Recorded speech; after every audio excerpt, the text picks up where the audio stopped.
Hey guys, welcome back to my channel. If you're new here, then welcome. I hope you stick around. So in my last video, I talked to you guys about some tips on how to deal with stress and anxiety. I know they seemed very general, but I promise you they still hold true. I think in order to accomplish that, my top tip of getting to know yourself better and the rest of the 7 tips, you have to go through some things. You have to think about some things and be introspective and retrospective. And this video is going to be another discussion / prompt video, so I do want you guys to follow along with pen and paper. And I just want to put it out there, when I said, we have, in order to get to know yourself better and accomplish those 7 tips better, you have to be introspective and retrospective. You know what I mean? You have to look inside yourself and look to everything that's happened. And there's nothing wrong with that. There's nothing wrong with being introspective, and there's nothing wrong with being retrospective. And there's nothing wrong with grieving, and there's nothing wrong with being happy over something. But don't get stuck. Don't do that to yourselves. And that's another reason I put together these exercises for you guys. So today's exercise and discussion is going to be about physical boundaries. Obviously, like as kids and as babies even, if we get uncomfortable with somebody, we would kick and cry, or we'd run away and cry, and our parents or whoever was taking care of us or whatever adult we trusted would try to console us. And I think as you age, somewhere along the way, that personal space that you've been building for yourself gets repeatedly violated. And if you're like me, you may lose the ability to discern whether it's safe or uncomfortable when someone violates that personal space. And this exercise helped me a lot in defining what my personal space was, what I was comfortable with, and I really think it would be very helpful to a lot of you, because if you're anything like me, or even if you're not, if you're maybe a multi-trauma victim like myself, or just somebody who doesn't like people in their personal space, you know what I mean? If you need to better define that, then this is for you, I'm telling you. I'm going to be displaying the questions on the screen so you guys can follow along and write, so please again have that pen and paper ready.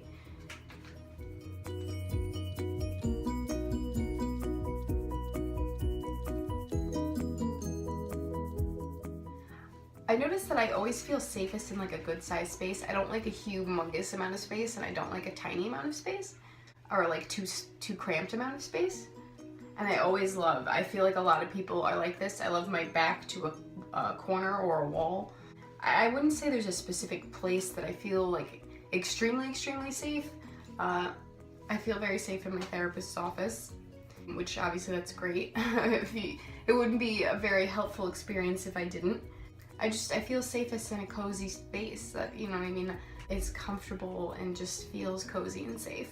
I also feel really comfortable when like I can hear, like if I have my own space and I'm left alone, but I can hear other people like interacting in the other room.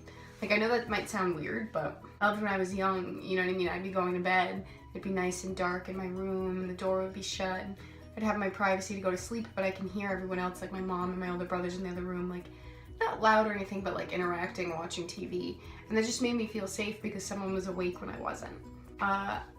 I don't feel comfortable in like really overpopulated areas. Like if I am in like a really crowded, mall, or even at a festival, I get really anxious and I don't like it.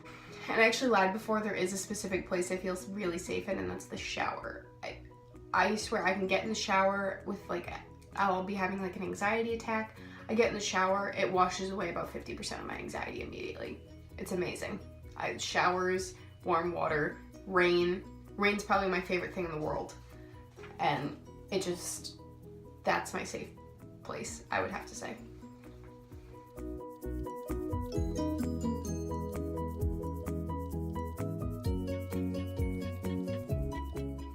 I learned that I don't always know how to really like control or handle my physical boundaries. Again, as a multi-trauma victim, that's very hard to do. Again, I just lost my way somewhere, and I'm very bad at it. I'm also very comfortable there's a lot of parts of me that I'm very comfortable with. So I feel that the not so socially acceptable touch is acceptable, because again, I don't know where that line is, where it's appropriate and not appropriate. And also, I'm so comfortable myself, thankfully, that it doesn't even come to my mind that it's inappropriate.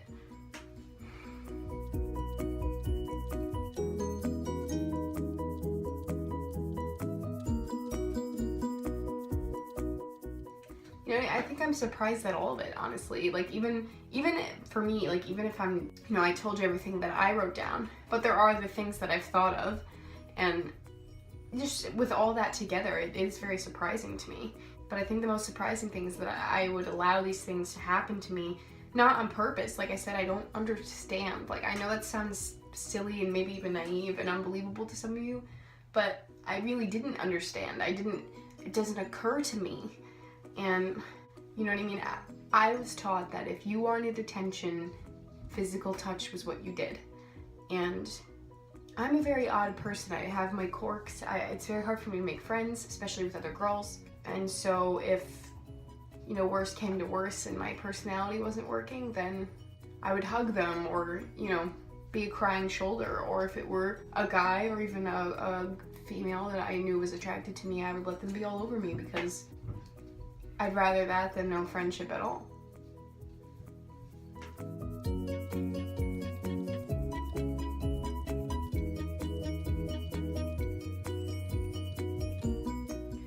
I do have a good place I can go to, a pretty constant place. My boyfriend and I, our bedrooms, it's a nice size, and there's, you know, we have a desk and things. It feels very safe to me, and I'm very thankful for that. I do have somewhere I can repeatedly go.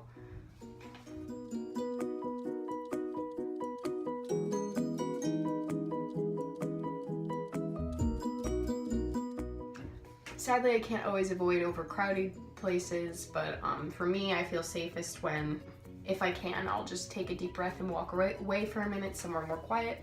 I also feel safer if I'm there with somebody I trust or a group of people I trust. Then I get far less anxious because I'm focused on them, like on my group of friends or my friend, and I feel a lot safer. Also, you know, looking at being introspective and realizing that I accept things like inappropriate touch simply because I want that affection is wrong, and I'm not going to do that. You know what I mean? I think spending less time in places that make me feel uncomfortable also includes that. I'm going to spend less time in that mindset because I'm not doing that to myself. That's awful, and that's not a way to be.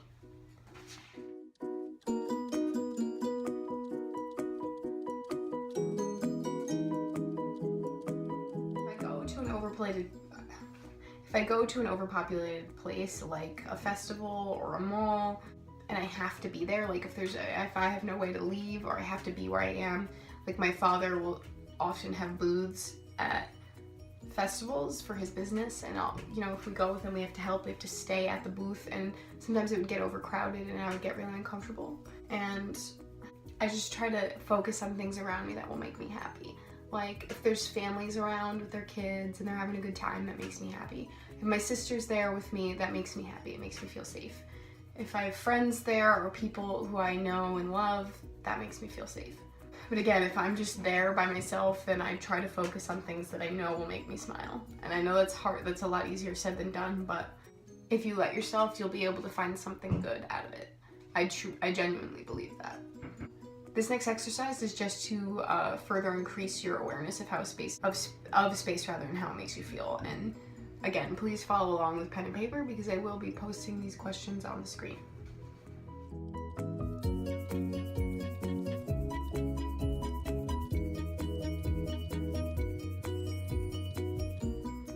For me, it's near the corner, but it's slightly crowded with stuff.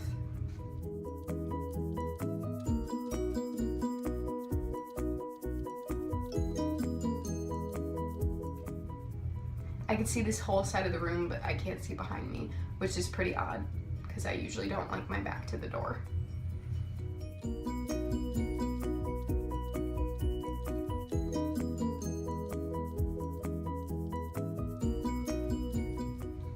I see the window right in front of me, and I know the door is directly behind me. I can see the other corners of the room.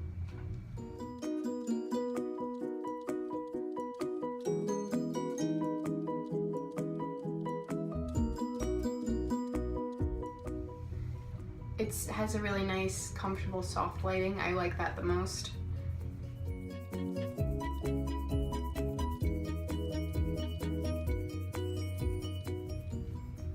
quiet.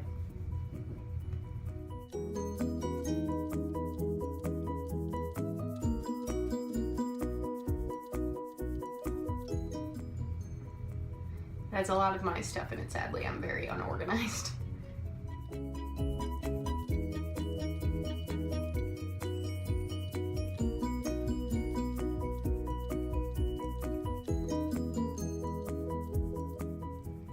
It makes me feel really grounded, very safe, and very happy.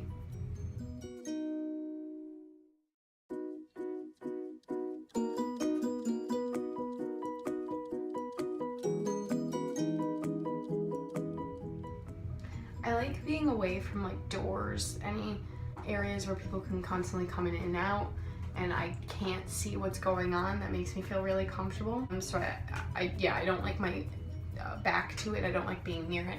I like to be across from it or away from it where I can see what's going on. I like when I'm in a space where the door's closed, there's soft lighting, it's quiet. I don't really necessarily care me so much if it's crowded with stuff. It doesn't really bother me personally, but I just like to be in that space. I like to be in a nice, closed off, quiet space. But I don't like something that's way too small because then I feel really claustrophobic.